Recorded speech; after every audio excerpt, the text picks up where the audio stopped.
राजीव जी, अब आप बताइए, अदालत से एक फैसला आया, आम आदमी पार्टी कह रही है कि न्याय हुआ, लेकिन जो विपक्षी पार्टियां हैं वो इस न्याय के साथ साथ कह रहे हैं कि दरअसल ये न्याय तो नहीं है, नई सियासी बिसात बिछाई गई है।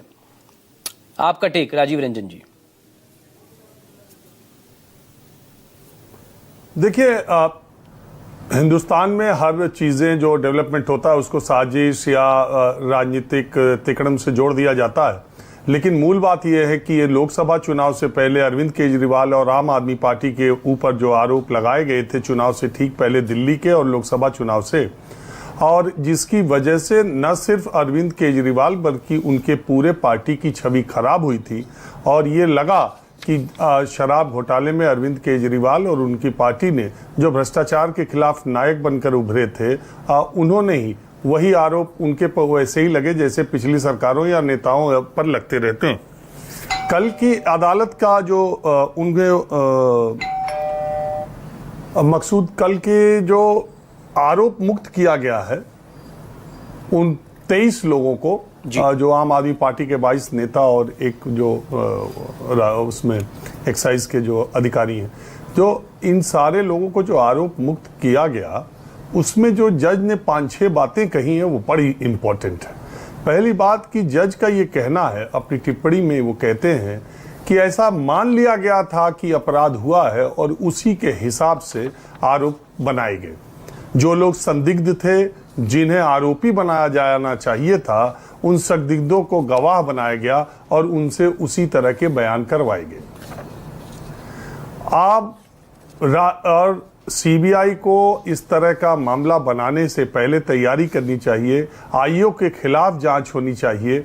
ये जो सख्त टिप्पणियां हैं वो इस तरफ आगे क्या होगा क्या नहीं होगा, हाईकोर्ट में चुनौती और सारी चीजें एक तरफ है, लेकिन अगर निचली अदालत ने ये जो बातें कही हैं वो कोई ऐसी बातें आप पलट के ये कहिए मकसूद कि अगर यही आरोप सिद्ध हो जाता या ट्रायल चलना शुरू हो जाता और कहा जाता कि ये गंभीर गड़बड़ियां और अनियमितता है, तो आज देश में किस तरह का माहौल होता।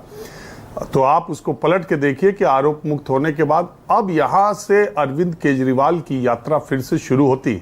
अब वो जो कट्टर ईमानदार अपने को कहते हैं वो कल से उन्होंने कहना शुरू कर दिया, उनकी पार्टी ने कहना शुरू कर दिया। अब सबूतों के साथ क्या हुआ क्या नहीं हुआ, अदालत का फैसला सामने। अरविंद केजरीवाल निश्चित तौर पर इस फैसले के बाद बहुत मजबूत होकर उभरने की कोशिश करेंगे। और पिछले 1 साल में दिल्ली में जो उनकी आवाज आप नहीं सुन रहे थे, अब वो रोज दिल्ली में दहाड़ा करेंगे और दोनों नहीं 10 गुनी, मैंने कल ही कहा था दूनी नहीं, अब वो 10 गुनी ताकत अपनी वापस जमीन को पाने में लगाएंगे।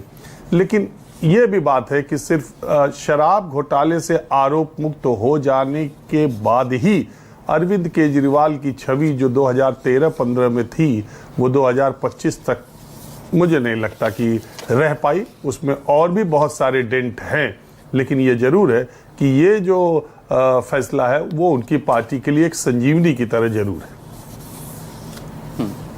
अब कांग्रेस के कंफ्यूजन पर भी कुछ बोल दीजिए, जिस सिचुएशन में कांग्रेस खड़ी है, क्योंकि इससे पहले आपको याद होगा लोकसभा चुनावों के दौरान जब गिरफ्तारी हुई थी तो वो कुर्सियां खाली छोड़ दी गई थी, एक हेमंत सोरेन की और दूसरी अरविंद केजरीवाल की, और पूरा इंडिया गठबंधन उनके साथ खड़ा हुआ था। अब इंडिया गठबंधन में कांग्रेस तो अब भी सवाल कर रहा है, लेकिन बाकी लोग सपोर्ट कर रहे हैं केजरीवाल का।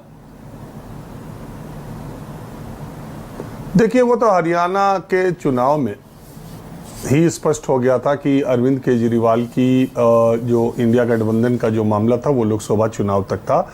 हरियाणा में कांग्रेस ने भी साफ कर दिया था और आम आदमी पार्टी के, आपको पता है कि उन्होंने चुनाव लड़ा था लोकसभा के चुनाव के नतीजे के बाद। और दूसरी बात है कि कांग्रेस और आम आदमी पार्टी, एक का रिवाइवल दूसरे का खत्म होना जरूरी है। दिल्ली में आम आदमी पार्टी मजबूत होगी तो कांग्रेस बिल्कुल जमीन पर आ जाएगी, कांग्रेस खड़ी होगी तो आम आदमी पार्टी के लिए नुकसान होगा। पंजाब में कांग्रेस खड़ी होगी तो इस वक्त पंजाब में कांग्रेस बड़ी चुनौती है, लोकसभा चुनाव की दृष्टि से भी देख लें और वैसे भी वहां पर आम आदमी पार्टी और कांग्रेस मजबूत आमने सामने की टक्कर में आज की तारीख में, अभी 1 साल चुनाव बाकी है, अकाली दल बीजेपी का गठबंधन होता है अगर तब वो तीसरी शक्ति होंगे, लेकिन आज की तारीख में तो वहां सिर्फ फुटहुल आम आदमी पार्टी और कांग्रेस में है। तो ये तो बहुत स्वाभाविक सी बात है कि दिल्ली के लोकसभा चुनाव में इन्होंने हाथ मिलाया था। वैसे तो कांग्रेस और आम आदमी पार्टी में तो निश्चित रूप से 36 का आंकड़ा रहेगा ही रहेगा। एक खड़ी होगी तो दूसरे के लिए नुकसान है, दूसरी खड़ी होगी तो पहले के लिए नुकसान है। बहुत शुक्रिया राजीव जी, जुड़ने के लिए। अगर वक्त हो तो थोड़ा और आप रहिएगा।